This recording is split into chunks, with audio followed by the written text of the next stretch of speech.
السلام علیکم ویورز، امید کرتی ہوں آپ سب ایمان اور صحت کی بہترین حالت میں ہوں گے۔ کسی جنگل میں ایک شیرنی اپنے بچے کو جنم دے رہی تھی۔ شیرنی کا بچہ تو اس دنیا میں آ گیا، مگر شیرنی اپنی جان کی بازی ہار گئی۔ بچہ تھوڑی دیر تو اپنی ماں کے پاس بیٹھا رہا، پھر جنگل میں ادھر ادھر گھومنے لگا۔ وہاں قریب سے ہی ایک شیپس یعنی کہ بھیڑوں کا ایک غول گزر رہا تھا۔ شیر کا بچہ بھیڑوں کے ان چھوٹے چھوٹے بچوں کے ساتھ کھیلنے لگا اور وہ ان کے ساتھ گھل مل گیا۔ بھیڑوں نے بھی اسے اپنے غول کا حصہ سمجھ کر اپنا لیا، اور یوں شیر کا بچہ بھیڑوں کے اس جھنڈ کے ساتھ سفر کرنے لگا اور ان کے اندر ہی پرورش پانے لگا۔ وہ ان کے ساتھ ہی بیٹھتا، ان کی طرح اٹھتا بیٹھتا، ان کے ساتھ رہتا، حتیٰ کہ وہ ان بھیڑوں کی طرح گھاس بھوس کھا کر اپنا پیٹ بھرتا۔ وہ باقی سب بھیڑوں کی طرح اپنے آپ کو ایک بھیڑ ہی سمجھتا تھا، اور وہ ان بھیڑوں کے درمیان بڑی خوش و خرم زندگی گزار رہا تھا۔ اس کے ذہن میں کبھی یہ خیال نہیں آیا تھا کہ وہ ان سب سے مختلف ہے، وہ ایک شیر ہے اور وہ ایک جنگل کا بادشاہ ہے۔ وہ کبھی شیر کی طرح غرایا نہیں تھا، کبھی سر اٹھا کر شان سے کھڑا نہیں ہوا تھا۔ وہ اپنے آپ کو بھیڑ ہی سمجھتا تھا، کیونکہ اس کے آس پاس سب بھیڑیں ہی بھیڑیں تھیں، اور اس کی فیملی صرف بھیڑیں تھیں، یا پھر یوں کہہ لیں کہ اس کی فیملی میں صرف بھیڑیں ہی بھیڑیں تھیں۔ وہ باقی سب بھیڑوں کی طرح سر جھکائے گھاس بھوس چرتا رہتا تھا یا پھر کھاتا رہتا تھا۔ اب وقت گزرنے کے ساتھ ساتھ آہستہ آہستہ شیر کا وہ بچہ بڑا ہوتا گیا، جوان ہو گیا۔ وہ ایک خوبصورت جوان شیر بن گیا تھا۔ بھیڑوں کو اس سے بالکل ڈر نہیں لگتا تھا، کیونکہ بھیڑوں کو اس کی عادت ہو گئی تھی، بھیڑیں اس سے مانوس ہو چکی تھی۔ ایک دن ہلکی ہلکی دھوپ میں جب بھیڑیں گھاس چر رہی تھی معمول کے مطابق، تبھی انہیں ایک شیر کی دھاڑ سنائی دی۔ ایک شیر نے ان کے جھنڈ پر حملہ کر دیا تھا، اور ساری بھیڑیں جان بچانے کے لیے یہاں وہاں بھاگنے لگی۔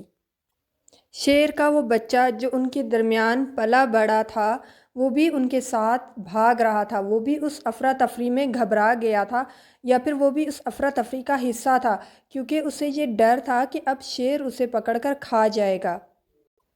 اس شیر کو بہت حیرت ہوئی جب اس نے بھیڑوں کے اندر ایک شیر کو بھاگتے ہوئے دیکھا، ایک شیر کو ڈرتے ہوئے دیکھا۔ وہ حیران رہ گیا کہ ایک شیر بھیڑوں کے درمیان بھاگ رہا ہے۔ اسے اپنی آنکھوں پر یقین نہیں آ رہا تھا، یہ کیسے ہو سکتا ہے؟ وہ یہ سب سمجھ نہیں پا رہا تھا۔ اس بوڑھے شیر نے یہ ڈیسائیڈ کیا کہ وہ اس نوجوان شیر کو ضرور پکڑے گا اور اس سے پوچھ گچھ کرے گا۔ تھوڑی سی بھاگ دوڑ کے بعد اور محنت کے بعد آخر کار وہ اس نوجوان شیر کو پکڑنے میں کامیاب ہو گیا۔ تم مجھ سے بچنے کے لیے کیوں بھاگ رہے ہو اور ان بھیڑوں کا شکار کیوں نہیں کرتے؟ بوڑھے شیر نے غصے سے پوچھا۔ شیر کا بچہ ڈر کے مارے، خوف کے مارے کانپ رہا تھا اور روئے جا رہا تھا۔ پلیز مجھے مت کھاؤ، میری جان بخش دو، مجھے جانے دو۔ وہ کسی بھیڑ کی طرح تڑپ رہا تھا اور شیر کے پنجوں سے اپنی جان چھڑانے کی کوشش کر رہا تھا۔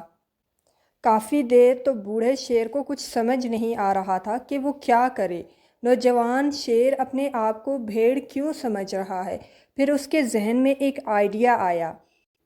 وہ شیر کے بچے کو گھسیٹتے ہوئے کھینچتے ہوئے جنگل میں موجود پاس ہی ایک جھیل کے پاس لے آیا۔ جھیل بالکل ساکن اور پرسکون تھی، بالکل ایک شیشے کی طرح جس میں اپنا عکس بہت صاف دیکھا جا سکتا تھا۔ بوڑھے شیر نے غصے میں غرا کر کہا، جھیل میں اپنے آپ کو دیکھو، اپنے آپ کو دیکھو، مجھے دیکھو، اور پھر ان بھیڑوں کو دیکھو۔ دیکھو تم کون ہو، کیا تم ایک کمزور بھیڑ ہو یا پھر جنگل کا بادشاہ شیر ہو؟ شیر کے بچے نے روتے روتے پانی کے اندر دیکھا۔ پانی کے اندر اپنا چہرہ دیکھ کر وہ حیران رہ گیا۔ پہلی بار وہ اپنے آپ کو دیکھ رہا تھا۔ وہ کبھی اپنے آپ کو، کبھی اپنے ساتھ کھڑے شیر کو، اور پھر ان بھاگتی ہوئی بھیڑوں کو دیکھتا۔ اسے حیرت ہوئی کہ وہ تو بھیڑ کی طرح نہیں دکھتا بلکہ وہ پورے کا پورا ایک شیر کی طرح دکھتا ہے، اس شیر کی طرح جسے وہ دیکھ کر ڈر کر بھاگ رہا تھا۔ اب اسے سمجھ آئی کہ وہ تو ایک شیر ہے اور اس نے اپنی طاقت کو پہچانا اور یہ جانا کہ وہ بھیڑ نہیں بلکہ ایک طاقتور شیر ہے۔ وہ ایک دھوکے میں رہا تھا کہ وہ ایک بھیڑ نہیں بلکہ ایک شیر ہے، جنگل کا بادشاہ ہے۔ اب کی بار اس کے بہتے ہوئے آنسو رک گئے اور اس نے اپنا جھکا ہوا سر اٹھایا۔ اس کے جسم میں ایک عجیب سی سنسنی دوڑ رہی تھی اور وہ ایک عجیب سی طاقت محسوس کر رہا تھا۔ ایسا احساس پہلے اس کے اندر کبھی نہیں جاگا تھا۔ وہ تو جنگل کا بادشاہ تھا۔ اس کو اپنی پہچان مل گئی تھی، اس کو اپنی سمجھ آ گئی تھی، اسے اپنا نام مل گیا تھا، اسے اپنے آباء و اجداد کا پتہ چل گیا تھا کہ وہ کس نسل میں سے ہے۔ جھیل کے پانی میں اپنے عکس کو دیکھتے ہوئے وہ زور سے دھاڑا۔ اس کی دھاڑ سن کر درختوں پر بیٹھے ہوئے تمام پرندے اڑ گئے اور اس کے وجود پر چھائی ہوئی بھیڑ کا احساس یا بھیڑ ہونے کا احساس وہ بھی ختم ہو گیا۔ ویورز، یہ کہانی ہمیں بہت اہم اور گہرا سبق سناتی ہے۔ صرف ایک لمحے کے لیے آپ سوچیں کہ آپ اپنے آپ کو کیا سمجھتے ہیں، اپنے بارے میں کیا سوچتے ہیں، اپنی صلاحیتوں کو کس طرح سے دیکھتے ہیں۔ کیا آپ خود کو ایک ایوریج انسان سمجھتے ہیں؟ کیا آپ ایسے لوگوں کے درمیان تو نہیں گھرے ہوئے جو چھوٹی سوچ، چھوٹی ذہنیت اور چھوٹی اپروچ والے ہیں، جن کی سوچ ہے کہ زیادہ پیسہ کما کر کیا کرنا ہے، پیسہ تو برائیوں کی جڑ ہے، انسان کا بس گزارا ہونا چاہیے، دال روٹی چلنی چاہیے؟ اس شیر کی طرح جو بھیڑوں کے درمیان رہتے ہوئے خود کو بھیڑ مان گیا تھا۔ بالکل ایسے ہی آپ بھی خود کو کمتر تو نہیں سمجھ رہے، معمولی اور عام انسان تو نہیں سمجھ رہے۔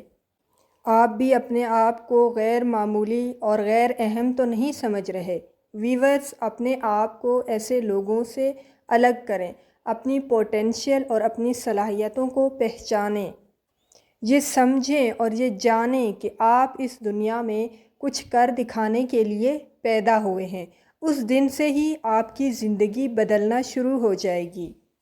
جب وہ خود پر یقین کرتا ہے، اس شیر کی طرح اپنی اصل طاقت کو پہچان لیتا ہے، اپنی اندر موجود صلاحیتوں کو پہچان لیتا ہے، اپنے اندر موجود سچائی کو مان لیتا ہے، جب وہ بھیڑوں کے جھنڈ سے الگ ہو جاتا ہے اور اپنے راستے پر اکیلا چلتا ہے، اور پھر دنیا اس کے پیچھے چلتی ہے، اس کے قدموں کے نشان ڈھونڈتی ہے اور اس راز کو تلاش کرنے میں لگ جاتی ہے کہ آخر اس انسان میں ایسا کیا تھا جس نے اسے ہم سے مختلف بنا دیا، جس نے اسے کامیابیوں اور بلندیوں کی اونچائیوں تک پہنچا دیا، جس نے اسے اس قابل بنا دیا کہ وہ سب کچھ کر سکا جو ہم نہیں کر سکے۔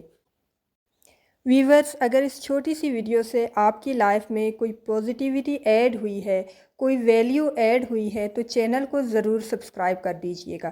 جن ویورز نے چینل کو سبسکرائب کر دیا ہے ان کا بہت بہت شکریہ۔ ویڈیو کو لائک کریں اور زیادہ سے زیادہ شیئر کریں تاکہ ہماری یوٹیوب فیملی